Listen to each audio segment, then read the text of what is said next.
You spent a lot of time as a GM in that division. What the Padres are doing is unprecedented in that market, it seems. What do you make of it?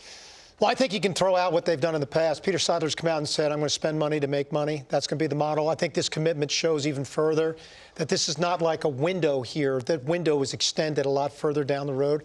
And I think it's interesting, too, Taylor and Ron, that they're not really looking at age regression models the way the rest of the industry has looked at age regression models for years. I think they're looking at it from an individual standpoint. And Darvish is a really interesting guy. He's really kind of morphed into a different pitcher than he was early in the year. He had his lowest whiff rate of his career this past year, but he threw more pitches in the zone at any point in time in his career. And they had some free agents at the end of this year in that starting rotation without a lot of young depth underneath it. So now they've got Musgrove and Darvish to kind of anchor that rotation moving forward. But Ronnie, again, Darvish is like a unicorn in our industry. He is such a different pitcher than really anyone else in the game. Walk us through why.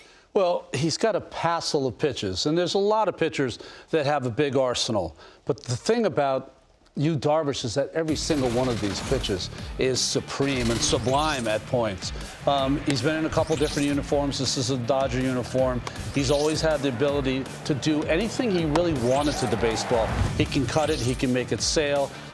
He can slide it. He can curve it. He can throw any pitch from 50 miles an hour to close to 100 miles an hour. Now, early in his career, you were addressing that he had a lot more swing and miss, more control now. Early in his career, he was a guy that wanted to be perfect. If he didn't make the perfect pitch, he wasn't interested in throwing another pitch down the middle. And that's why he had a lot of walks, but also a lot of strikeouts. But the way he does it now is just like a painter. So creative, like an artist. He'll set guys up for that fastball that'll throw right by him. He's a guy that can spin it as well as anyone. And listen, I don't know a lot about painting, whether it's Picasso or Pollock, but right now, Yu Darvish is at the top of his game, and I think that's one of the reasons why they've given him this contract. They just feel, and you talked about it, that they are starting to judge on an individual level. You saw Scherzer and Verlander for the Mets, both making north of $40 million because they know they can pitch right now, or the Mets know they can pitch right now. Do they know that Darvish should be able to pitch until he's 42? They don't know for sure, but they feel the information they have is trending, his pitch trending, is better for him as he gets older. So this is a great graphic we just showed, right, of him painting. He's certainly been able to paint the zone, especially last season, but it's going to change this year a little bit with the pitch clock, because this is a guy who takes his time out there on the mound. And so from your perspective as a pitcher, just what will that adjustment be like? Well, to put it nicely, he was really contemplative before he would throw a pitch, deliberate. But that has changed, really. After he left the Cubs, I think he's gotten much better at getting rid of the ball quicker. I think the pitch calm really helps him kind of getting what he wants to throw in those 6 or 7 pitches that he has. And I think that he can only be better.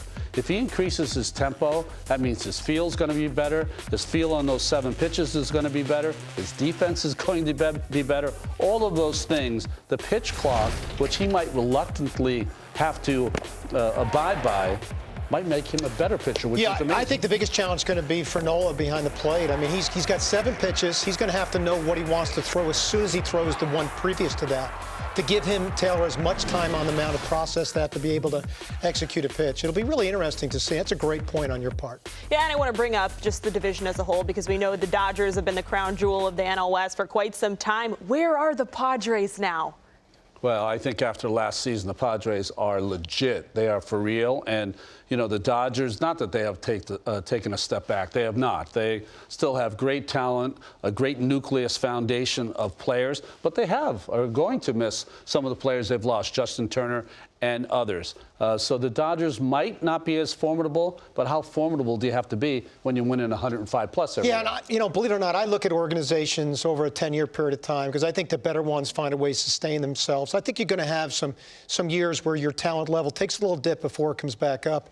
The Padres, for me, on paper right now, have the better talent of the 26-man roster. The Dodgers still have incredible depth. They just were ranked as the #1 player development system in the game. The Padres traded most of their depth to acquire the top-level talent that they have. So it's crucial that that top-level talent stays healthy through the course of the year, because the Dodgers have the depth of talent to sustain some significant losses. And they've built an organization, to me, That's one of the best that the game has seen in a long time. Yeah, it's interesting. Padres certainly in that win now mode, so we'll follow them all throughout this season.